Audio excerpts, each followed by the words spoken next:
Hey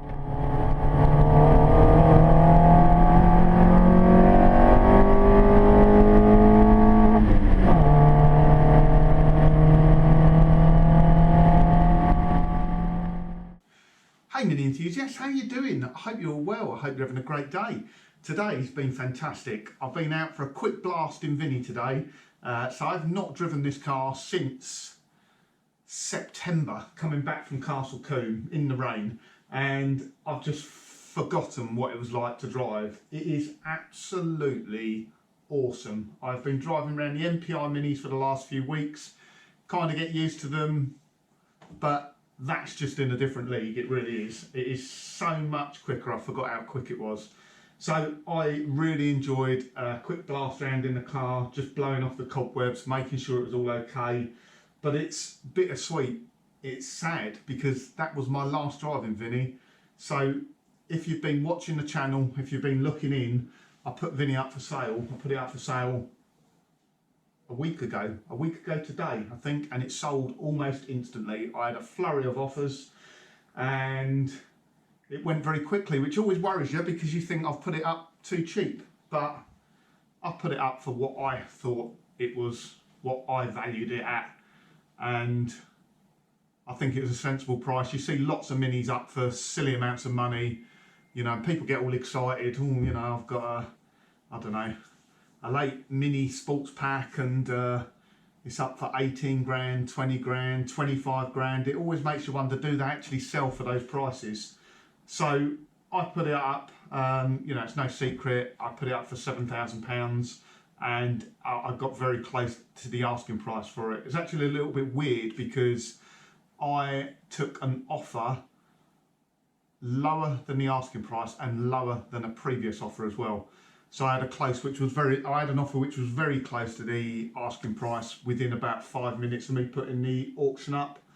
I went back to the guy, asked him for a little bit more, basically meeting me in the middle with the price, and he didn't respond. And I just thought, well, what is the point in making someone an offer if you're not willing to hear a counter offer? So I think he was probably just a waster. And then I had lots of other silly offers as well. Well, not silly offers, but people, you know, making offers on the car, but they live in Scotland and they don't know when they can get down to come and see it. So is it a genuine offer? You don't know. Unless they're willing to put a deposit on there and then, you know, is it genuine? And in the end, this one guy called me up. He actually called me about 3 or 4 times before making an offer. And I just built up a bit of trust with that guy. You know, I trusted what he said. You know, he took the time to phone me and speak to me rather than sending me text messages and things like that. He made me an offer which was actually lower than the offers I'd had off other people, but he was willing to put a deposit on there and then, and he just didn't want to muck about. You know, he wasn't worried about coming and seeing it or anything like that. He'd seen the video. You know, he trusted me, I trusted him, and if you're going to do a transaction with someone, that's exactly where you want to be, a bit of trust between you two. So we agreed a price, and it goes tomorrow. So car transporter's coming to get it, goes on the car transporter, and it'll be gone. The guy is actually a motor trader, so I suspect it will end up in a car showroom at some point, but having spoke to the guy that's buying it, he does classic cars for a bit of a hobby by the looks of it. So he trades in just run-of-the-mill cars, does the old classic, and I think the way he described it to me was every now and again he'll buy a classic, he'll run it around during the summer, have a bit of fun with it, and then sell it through his business. And you know, he always says he never makes that much money on the classics, which I can kind of understand. So he's going to buy Vini, he's going to use it during the summer, do a few track days on it, and then I think it's going to go up for sale. And yeah, I mean, it might be one of those ones that goes on someone's forecourt for 10 grand, 12 grand, whatever. But you know, I just kind of, I'm comfortable with where it's going. The guy seems a nice guy. So, and for me, at the end of the day, it wasn't about price. It's not about how much I can get for it. It's, I'm selling Vini because I've just got bored of it. I've owned it for 8 years now. I've done almost everything I can do on this car. Unless I start redoing things on it, you know, unless I do a you know, Honda conversion or something like that.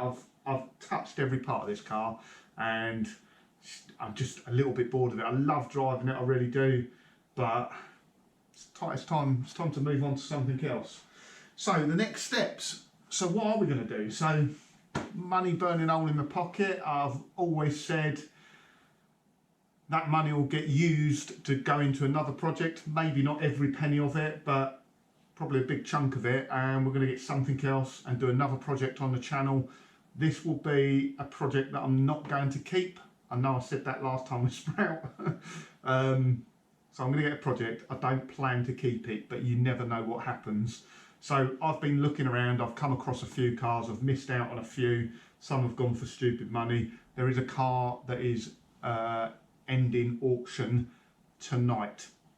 And hopefully I can roll it into the end of this video. We'll see how it goes anyway, but it is a 12,000 mile from new, 12,000 miles from new, 1984 Mini Mayfair. So it's only done 12,000 miles in 37 years, 36, 37 years. It's all documented. It is absolutely straight as a die, the car. You might say to yourself, well, what's the project in that then? It's just, it needs a bit of TLC. So it is very low mileage. It's completely solid. It's never been welded, but things like all the seals they've just got surface rust on them. It's not rotten rust at all. I've been to see the car. It's a solid car, but it doesn't, the way it's been presented for sale, you know, with rusty looking seals, you know, just lowers the price all the time, which I think might be a benefit to me. That will put some people off. But like I say, I've been to see the car. It's quite local. It's pretty solid. So I think it's a good one to sort of put a bit of TLC into over the winter. It is, downside, it's an automatic. So a couple of schools of thoughts there. I'm not decided. If I win it, I don't know what I'll do. I was thinking about maybe I will convert it to a manual. I know you can't do that with the auto engine, so I'll have to get a new engine, new gearbox, and I think you can still get subframe brackets which go in an auto to convert it to a manual. So maybe an engine build series coming up. I may get a 998 cc engine, build that up as new or reconditioned, and put a reconditioned engine gearbox, manual gearbox in it, convert it to a manual, just because they're worth so much more money. But being only a 12,000 mile car, is it worth doing that on? I don't know. Let me know. What do you think? Let me down in the descriptions. What would you do? So I can get a 12,000 mile Mini 998 automatic, which is completely original. Do I keep it completely original and that always hinders the sale price in the future because it's an auto? Or do I build up a 998 engine, recon it, recon gearbox, take the auto engine out, put the manual in, and then just refresh the whole car? I actually think doing that will make it worth more money than it is as an auto at the moment. So, yeah, next steps is let's see how the auction goes. We are prepped, we are primed, we are ready to go. I was saying those words pretty much a year ago today. So 21st of July 2019. I was doing exactly the same thing as I'm doing now when I was bidding on Project Sprout. And this will be exactly the same. So if I win it, it will be entirely a YouTube build.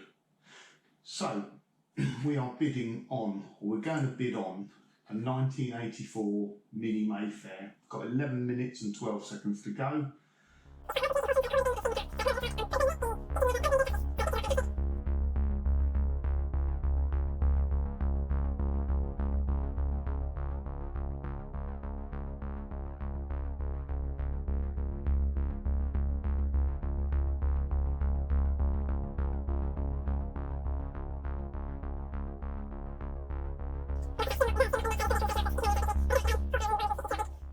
Alts has gone to 3,433, 3.5, 25 seconds to go. Ooh. Is there any more bids coming in? I remember with Sprout it just went mental in the last few seconds, literally it just went bang, bang, bang, and it went from 1,500 quid to about, I'm sure it's 2,250 or something like that. Right. 1 second, 365. I think we've got it. Or I think we've got the highest bid anyway. Yes, yes. So that's half the battle won. I was the highest bidder. No one bid above me, and the price it went to was £3,635, but it's reserve, not net. So what I need to do now is get onto the seller. Like I say, he didn't think it was going to go for 5 either. He thought he put the reserve up too high. I wasn't sure whether he was going to lower it, but I think we will go to the seller. We'll ask him if he'll accept the bid, which hopefully will do, because yeah, the price that something goes at the auction is the price that people are willing to pay. So if they only went for 3,635 this time, there'd be no point putting it back on again. In fact, if anything, it generally lowers the value a little bit, because if people keep seeing cars reappear on eBay, they get a bit cautious of them. So yeah, we might have just won a Mini, but you're going to have to wait. Check back in soon and I'll be back with another video. Unfortunately, viewers, that didn't quite go to plan, and I tried contacting the seller several times after the auction. He did get back to me 48 hours later, but he was looking for substantially more than the highest price that the auction went to, which I wasn't comfortable with paying. I did improve my offer. It was still below the reserve price, but we couldn't agree on a price. So for the moment, I've left it. I'm actually going to view a car this evening, and I'll see how that goes. But I had a price in my head, and I didn't want to go over that. So it is what it is at the moment. Fingers crossed for this car this evening. Thanks for watching.